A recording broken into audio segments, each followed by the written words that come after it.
Hey everybody, it's Dr. Steve here from Elevate Sport and Spine, making another video for you today talking about spinal position and why it matters. I've been harping on my patients a lot about this recently, so I figured you guys could benefit from the information and they could benefit as a relapse of any of the things I talked to them about in the office. So what we're going to talk about a little bit is how each part of the spine is supposed to move and how kind of controlling those curves to put ourselves in the most optimal position can help reduce back pain and let us move a little bit better. So one of the concepts in physical therapy, chiropractic and Abound, is that if we can create good proximal stability, which means things towards the midline, if we can create everything there in a good stable position, that our nervous system will grant us distal mobility, which means mobility at our shoulders, elbows, hands, hips, knees, and ankles and things like that, which allow us to move more efficiently in the world and put less strain on our joints and things and cause less pain. So best place to start with this is usually down here around the lumbar spine, because if we can get our pelvis control right, then we kind of get everything else kind of falls into place from there.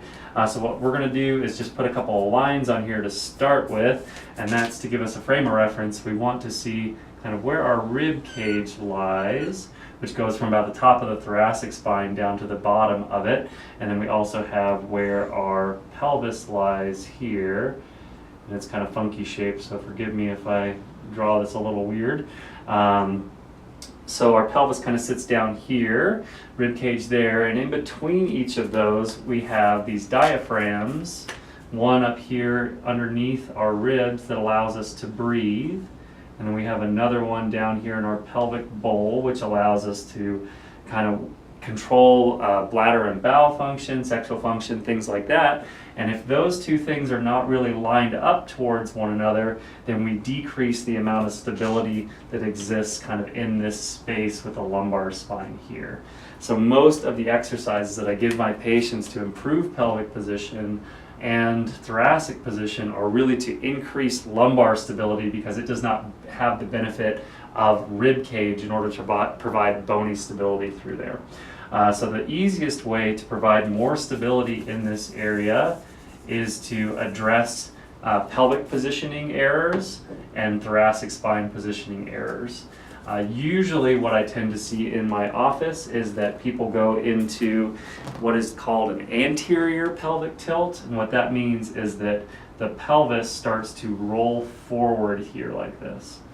Biomechanically speaking, whenever this happens, our spine has to go into a righting reflex in order to keep ourselves upright, and what we end up doing is going into lumbar extension here like this, where we start cramming all of these joints here together, and that's a source for back pain in a lot of people.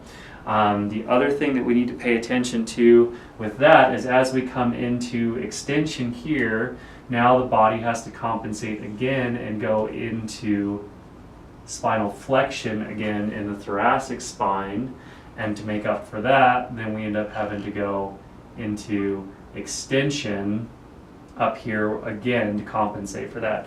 Usually what ends up happening, instead of creating more of a curve up here, is that we kind of straight neck out like this, and then we have to tilt our head up like that, and that's where we end up getting neck pain and headaches and things like that. That's a different conversation.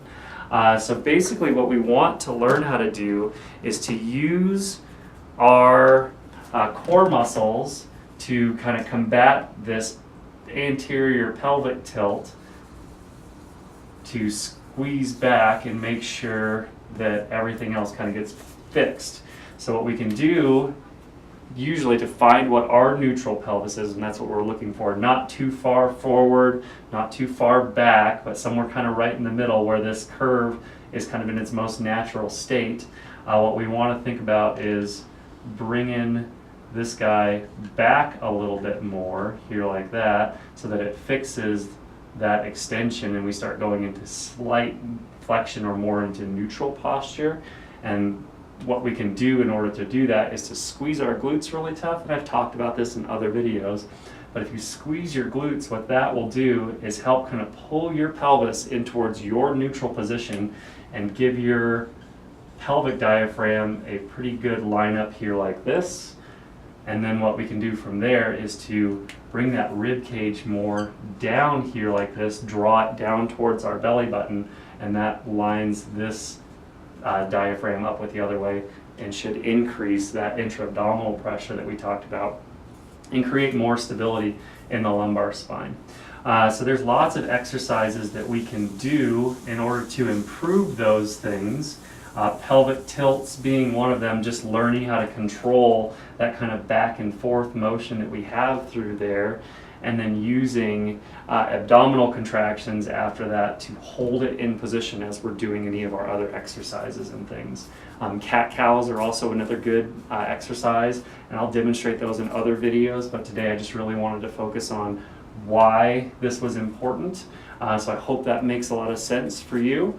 If you have questions about other exercises and things that might help with that, then please let me know at your next visit, or send me an email and I can talk to you a little bit more about it. And in the future, I'll be doing a few other exercises to point out like how we can control this pelvic position a little bit more, and how we can work on that rib position and how that relates to other things as we go further up the chain. But yeah, we want to start kind of here and then hope that everything else from up there starts to get a little bit better. Again, as always, if you have any questions, just reach out to me here at the clinic. Until then, we'll see you next time. Take care. Bye.